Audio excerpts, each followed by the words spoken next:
नारी जब हरतालिका व्रत करती है तो 16 श्रृंगार धारण करती है, नूतन वस्त्र पहनती है, नूतन श्रृंगार करती है, नैनों में सुरमा, लाली, झुमका, हार, पाटली, चूड़ी, पायल, सारा श्रृंगार करती है, संपूर्ण श्रृंगार, क्योंकि वो शंकर भगवान और माता पार्वती श्री गणेश जी महाराज का पूजन करने बैठ रही है। हरतालिका का अखंड सौभाग्य का पूजन करने बैठ रही है।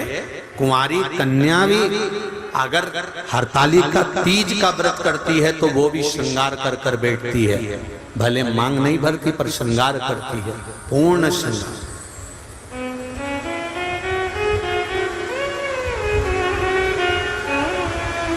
ऐसे वर को क्या वरूं जो जन्मे और मर जाए,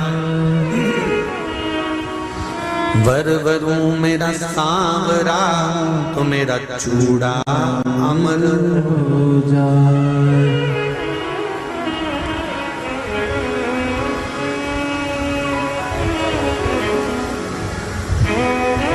ऐसे वर को क्या जो जन्मे और मर जाए, वर वरूं मेरा सांवरा तो मेरा चूड़ा हो जाए। जहां हरतालिका व्रत हो रहा है वहां पर आप घर पर पहली पूजन करने के बाद घर जाकर अपने परिवार को बता देना कि अब मैं रात को बार बार नहीं आ सकूंगी, अब मैं भगवान की आराधना करूंगी, पूजन करूंगी। हाँ, स्नान करने के लिए आई, तैयार होकर तुम मुझे छोड़ आना, फिर मैं पूजन करूंगी वहां। वो हो सकता है आना जाना, पर थोड़ा बैठ कर सत्संग, भजन, कीर्तन, श्री शिवाय नमस्तुभ्यम या पंचाक्षर मंत्र नमः शिवाय, षडाक्षर मंत्र ओम नमः शिवाय, या भगवान का भजन वहां बैठकर करते हैं। क्रोंच गंधर्व ने गड़बड़ी कर दी, मनोमयी ने शंकर जी की आराधना करी, पूजन करी और अपने पति से कहा, स्वामी स्वामी क्या बात है मनोमयी, एक निवेदन करना चाहती हूँ, बोलिए। क्या आप शंकर भगवान का विसर्जन कर कर आ जाएंगे? हाँ चले जाता हूँ।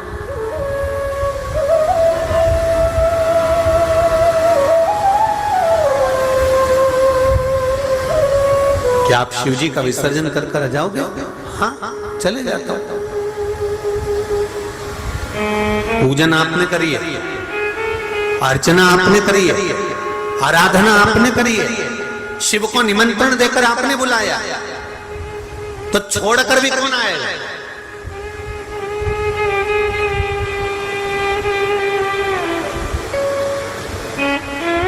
एक गलती हो गई, मनोमयी कक्ष में रह गई। शंकर भगवान को पाटे पर, जो भगवान शिव चौरंग पर पाटे पर केले के पत्ते पर बने थे, पूजन जो हुई थी, वो सोबरी ऋषि लेकर चल दिए। ले जाकर सोबरी ऋषि तो जैसे ही निकले, इतनी देर में जो क्रोंच गंधर्व दुनिया को ज्ञान दे रहा था, जो क्रोंच गंधर्व सबको ज्ञान बांट रहा था, अपने इंद्र के सिंहासन के पास में बैठकर देवताओं के नजदीक रहने के बाद भी वो क्रोंच गंधर्व सही नहीं रह पाया। और सोबरी ऋषि की धर्म पत्नी सुबह सुबह जब माताएं आखिरी पूजन करती है शंकर भगवान की, तो माता पार्वती जी को सिंदूर दान करती है। सिंदूर दान कर कर माताएं अपनी मांग में सिंदूर भरती है। हरतालिका तीज कर आप लोगों को स्मरण होगा, आखिरी पूजन में जब माता पार्वती को सिंदूर का दान दिया, सिंदूर अपनी मांग में भरा, भरकर बस मनोमयी अंदर प्रवेश कर रही थी, इतनी देर में क्रोंच गंधर्व उस घर के अंदर प्रवेश कर गया और दरवाजा उसने बंद कर लिया। द्वार बंद करा, मनोमयी को लगा कि मेरे पति विसर्जन कर कर आए। बहुत ध्यान से सुनना जरा कथा। कई लोगों का प्रश्न रहता है कि हम गणेश जी बिठाते हैं तो गणेश जी के पास में वो चूहा रहता है, ये कौन था? तो ये हरतालिका की कथा सुन लो, आज मालूम पड़ जाएगा कि वो चूहा कौन था।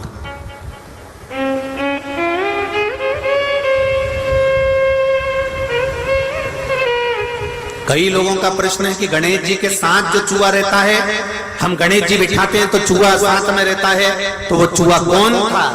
तो उनको मालूम होना चाहिए कि चूहा कौन था, क्या गड़बड़ी कर गया था कि चूहा बन गया था।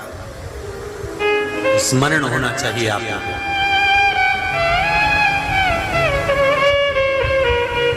मनोमयी को लगा मेरे स्वामी आए, उसको भान नहीं हो पाया कि स्वामी नहीं है, ये तो क्रोंच गंधर्व प्रवेश कर गया।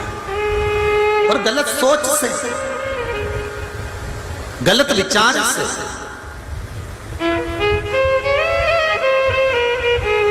बहुत ऊंचे पद पर बैठ जाना या बहुत ऊंचे पद पर बैठकर अच्छे रह लेना, ये भगवान की कृपा से ही हो सकता है। ऊंच निवास नीच कर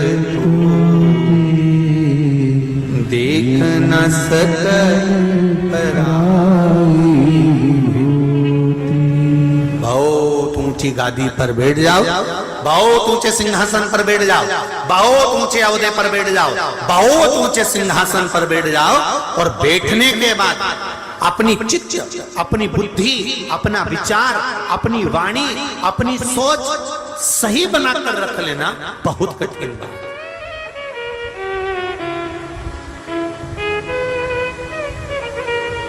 एक भगवान से एक प्रार्थना जरूर करना आप लोग, मैं तो निवेदन करूंगा हिंगोली वासियों से भी, आस्था चैनल पर कथा सुनने वालों से भी, फेसबुक यूट्यूब पर कथा सुनने वालों से भी निवेदन करूंगा, भगवान से प्रार्थना करना, भगवान हमें ऊंचे सिंहासन पर बिठाना, हमें ऊंची गादी देना, हमें राशि ठाड़ देना, हमें दुनिया का सारा सुख देना, पर इतनी कृपा करना कि अपनी वाणी से, अपने द्वारा हम किसी को नीचा ना दिखाएं। अपनी वाणी से, अपने द्वारा हम किसी को नीचा ना दिखाया जाए, किसी को हमारी वाणी से चोट ना लगे, किसी को हमारी वाणी से कोई घात ना पहुंचे।